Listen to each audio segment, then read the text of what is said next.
So as Amanda said, I have a marketing staffing firm. So what that means is we really are matchmakers between employers who need a marketer to do something and the people who are looking for a marketing job. That could be, and this will be part of what I talk about in terms of the journey, that could be either, the way we started the company was mostly contractors, so going in for some sort of interim assignment. Let's say the director of marketing has someone going on maternity leave and needs someone to come in for 3 or 4 months to keep the trains running, or they have just a need for some sort of marketing specialty that they don't happen to have on their team now, or they have what I call work overload, staff underload, that they might have a fantastic team, but they simply can't get it all done with the humans they have. And then we also do full-time placements, which is your typical recruiting. So that's what we do. How I got started in this, again, like I said, was not intentional. I actually have an accounting degree. I spent 4 years working in public accounting for Deloitte & Touche. I'm with the firm I have today is actually with my business partner. We'll touch on this in a little bit. It was founded by 3 women that I happen to know, but I had nothing to do with its founding. I had nothing to do with its name either. And then my current business partner joined them. And longer story than we have time for. We had a conversation about doing this years ago and we decided not to. So she joined this company, and then the 2 original founders who were still around had decided to go do something different. They kind of burned out of corporate work and just want to do something. So my partner Kathy came to me and said, I really want to keep this company going. I think we have something here. Do you want to jump in? So that was 5 years ago. I said, sure. So that's how it came to be. So I can take no credit for my standing here today and talking about this company, because I kind of just, yet again, stumbled into it. But it's been an amazing experience. What we did is, it was one of these incredibly amicable separations of the original partners. I put some money in, but it was more of a kind of a good faith investment than it was of a purchase. I did not say I'm going to start a company with a partner. I was invited in by a partner, but I would tell you I would not want to do this on my own. As much as, somehow I think maybe it's just dumb luck. For 5 years we've had very few moments of friction, very, very few, which is fortunate. Maybe it's because we've known each other for a long time and kind of had figured each other out, knew we could trust each other. But there are so many times when one or the other picks up the phone and calls someone about, what do you want to do about this? What should we say to the client? The client is, so the other thing, let me step back. The other thing is I have a very simple business model. Basically, if we put a consultant to go, let's say, maternity leave example, is going to go join a marketing team for a company for the next 3 months to stand in for the person on maternity leave. They bill by the hour, and we pay them by the hour. And the simple model is we charge the client for the hours they're billing, and we X, and we pay them Y. And the difference between X and Y is the money we make. It's just simple margin. And so there's very little risk in that. The only risk is if the client doesn't pay their bill. But other than that, every dollar that we have to put out, we're getting dollar in.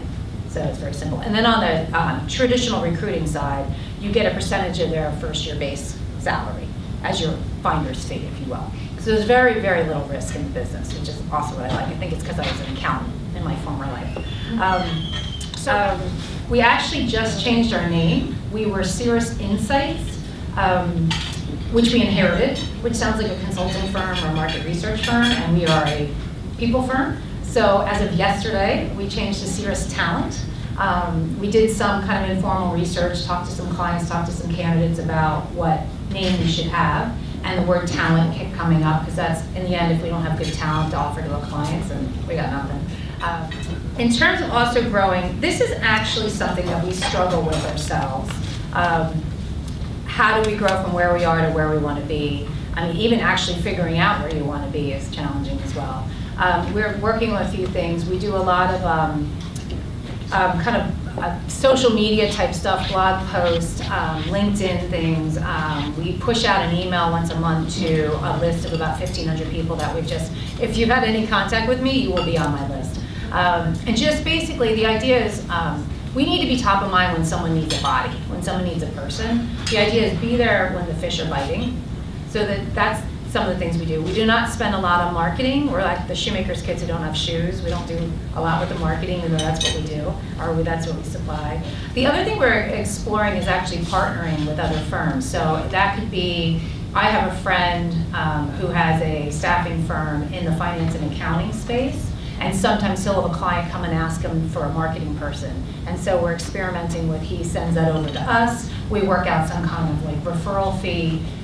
We've also had a couple other opportunities, and these are things that we are still really feeling our way through. Some of the partnerships we're finding out make sense. Some of the ones that smell a little funny in the beginning end up smelling really funny by the time you get through them. So these are, again, things like, there's no magic potion here. Like, we're just working our way through this stuff.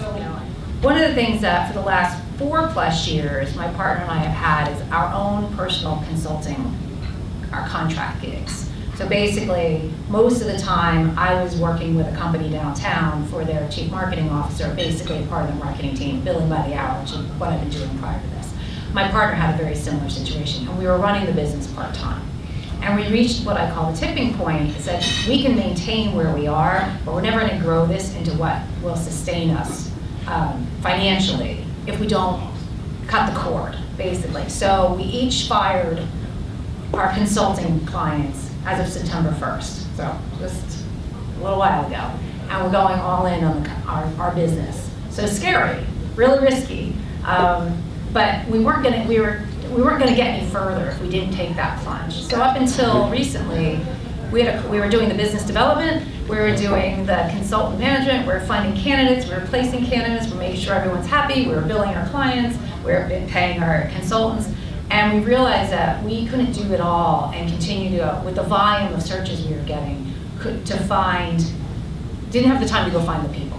Because if you don't have someone who just, you know right off the bat is perfect, you have to actually do some digging. You have to start emailing everyone you know. You have to go all over LinkedIn. I call it LinkedIn trolling. You have to go find people and see if they want a different job. So we actually hired a part-time recruiter. And we were thinking about making that a full-time position, which then gets me back into, we'd have to W-2 them and pay them, so that's scary. But that's where we are in terms of, again, growing the business, taking some risks, having some cost out before you get the revenue in. For whatever reason, we've had way more traditional recruiting searches. So I need a full-time director of marketing. I need a full-time marketing manager. And that's a different animal. We say, the consulting is dating and the full-time is like marriage. There's each side, the hiring person and the candidate has more you really gotta like each other. You actually gotta love each other. Whereas on the consulting side, it's like, yeah, you're good enough. I can take it for 6 months. So that's something we're exploring. And we're working through kind of metrics to figure out if this is worth it. It's a lot more work, and right now, maybe not so much payoff. So we're trying to figure those things out as we go. But we're going to give ourselves some runway to figure it out, and not just. We are also at a point too where we're trying to decide whether, and I'll call it, we're either building to sell, or I'll call what we're doing is happy maintenance. So we either have to, have some serious growth trajectories to get to a point where our revenue is, someone's going to notice and maybe want to buy it.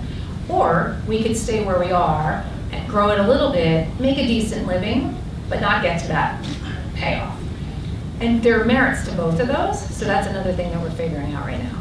I don't know if this is good or bad for you guys that we're in the midst of major tipping points right now, but I'm giving you all my dirty laundry at the moment.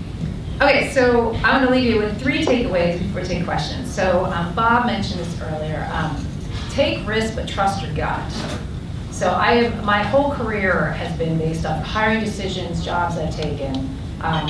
It's been off gut in terms of what feels right. And you bring your experience to that decision too. It's not just random, but that would be one. I would also say if you're going to have your own business, prepare to be humbled every day. I am a vendor. People do not have to call me back. They can actually pick a candidate and then go dark. And your candidate thinks they're starting on Monday, and your client has gone away.